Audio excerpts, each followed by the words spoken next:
School സമയമാറ്റവുമായി ബന്ധപ്പെട്ട കത്തോലിക്ക സഭ മുഖപത്രം ദീപികയിലെ ലേഖനത്തിനെതിരെ സമസ്ത വിദ്യാർത്ഥി നേതാവ് ഒ.പി. അഷ്റഫ്. സമസ്തയുടെ നിലപാടിനെതിരെ ചില മാധ്യമങ്ങൾ പ്രൊപ്പഗൻഡ സൃഷ്ടിക്കുന്നു. വിദ്വേഷ പ്രചാരണം നടത്തുന്നത് അപലപനീയമെന്നും SKSSF സംസ്ഥാന ജനറൽ സെക്രട്ടറി ഒ.പി. അഷ്റഫ് 24നോട് പറഞ്ഞു. 24 എക്സ്ക്ലൂസീവ്. സ്കൂൾ സമയമാറ്റത്തിൽ സർക്കാരിനെതിരെ കടുത്ത നിലപാടിലാണ് സമസ്ത EK വിഭാഗം. വിദ്യാഭ്യാസ മന്ത്രിയുമായി നടക്കുന്ന ചർച്ചയിൽ അവതരിപ്പിക്കേണ്ട കരടുമായി ബന്ധപ്പെട്ട് ചില മാധ്യമങ്ങളും നവമാധ്യമങ്ങളും കുപ്രചരണം നടത്തുന്നു എന്ന് ഒ.പി. അഷ്റഫ്.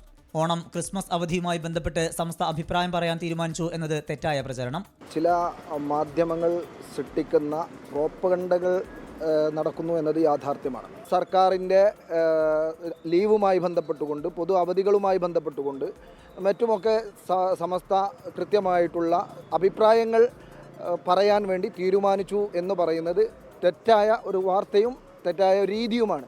ജനാധിപത്യ രീതിയിൽ തിരഞ്ഞെടുക്കപ്പെട്ട സർക്കാരിനോട് നിലപാട് വ്യക്തമാക്കാൻ അവകാശമുണ്ട്. ഇത്തരം ഇടപെടലുകളെ വർഗീയമായി ചിത്രീകരിക്കുന്നു. ഒരു ജനാധിപത്യ മാർഗത്തിലൂടെയുള്ള ഇടപെടലുകളെ ഇത്രയും മോശമായി ചിത്രീകരിക്കുന്നത് അപലപനീയവും വളരെ നീചമായ പ്രവൃത്തിയുമാണ്. സ്കൂൾ സമയമാറ്റം സംബന്ധിച്ച ആശങ്ക സർക്കാരിനെ അറിയിച്ചിട്ടുണ്ടെന്ന് AP സംസ്ഥാന നേതാവ് പ്രൊഫസർ AK അബ്ദുൽ ഹമീദ്. അത് സംബന്ധമായി നമ്മുടെ സംസ്ഥാന സെക്രട്ടറി നമ്മുടെ നേതാവും ബഹുമാനപ്പെട്ട കാന്തപുരം ഉസ്താദ് വിശദമായ വിഷയങ്ങൾ പറയുകയും ബന്ധപ്പെട്ടിട്ട് അറിയിക്കുകയൊക്കെ ചെയ്തിട്ടുണ്ട്. അതിൽ ആശങ്ക നമ്മൾ അറിയിച്ചിട്ടുണ്ട്. ഇപ്പോൾ പ്രക്ഷോഭത്തിന്റെ ആവശ്യമില്ലെന്നാണ് AP സംസ്ഥയുടെ നിലപാട്. സമീർ C. മുഹമ്മദ്, 24 കോഴിക്കോട്.